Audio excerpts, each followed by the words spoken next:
So you had an interesting question for everybody here. You go right on ahead.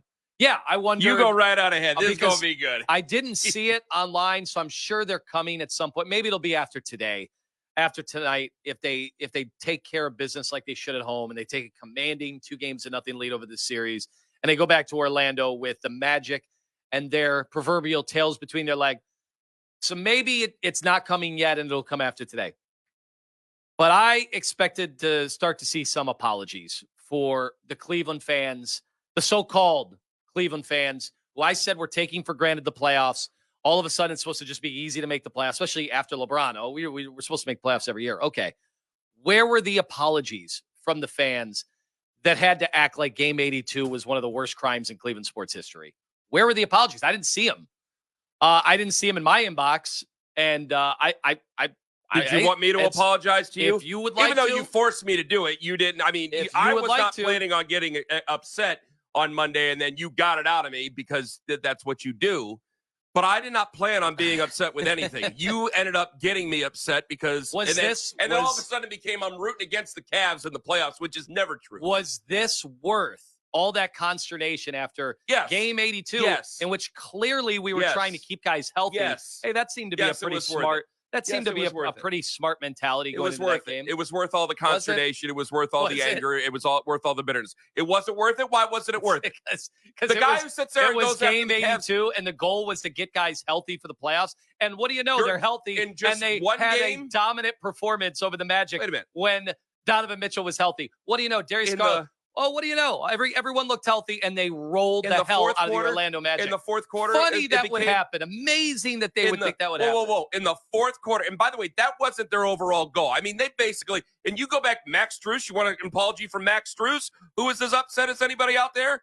Because that's what kind of did it, was that a player himself was upset over this entire ordeal. Well, so do you want an apology from the Strus moves? He's a competitor. I'm sure he didn't love that. Yeah, make an excuse any way you possibly can. But it doesn't matter. It doesn't matter. We were the only fan base that was upset that way after plenty of teams were sitting guys, and the team that didn't, the Knicks, got crushed by their fans for playing guys too many minutes in Game 82. I can't Never has Game 82 meant this much.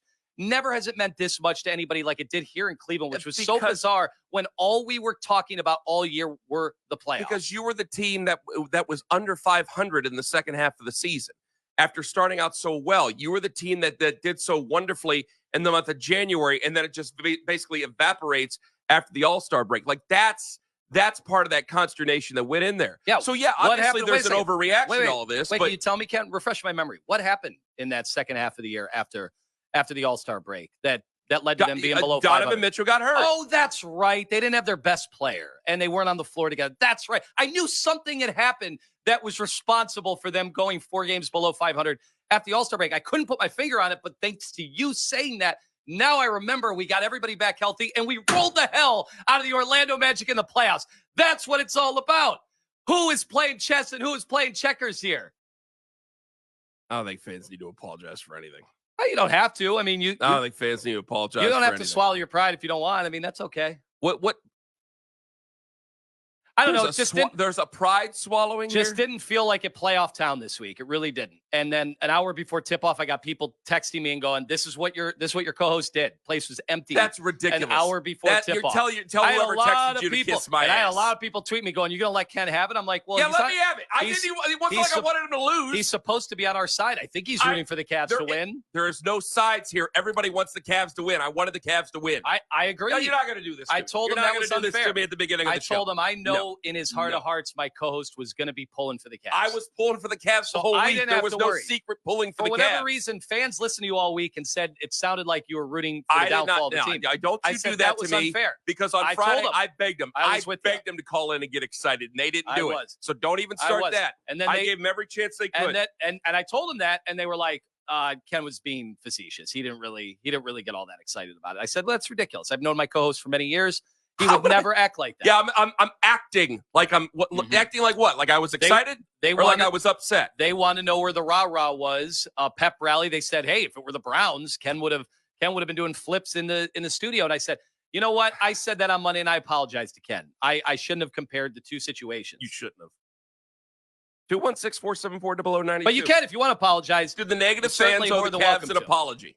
I'm not apologizing for anything. Well, I know you're not. I don't think you have any reason to. Well, thank you very much. I think you were adequately excited by like Friday after the show. I could sense was excited. There was Friday a pep morning. when we walked out of the studio on Friday. I was like, I think we did a pretty good show. I know I was pretty excited about the Cavs, and then I saw pep in your step. I'm like, all right, Ken's got it. I mean, it took all week, but Ken's now excited. He's not going to let a game against the Hornets, in game 82, keep him down. So I was excited to see that from you after the show. It was before that show on Friday. It was before it.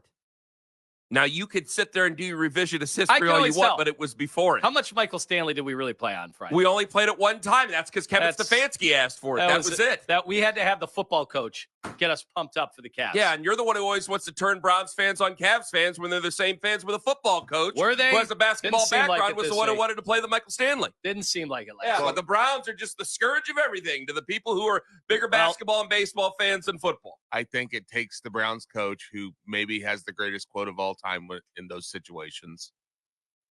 Was that comeback a year in the making? Hey, maybe everyone's on board today. Maybe it'll be a different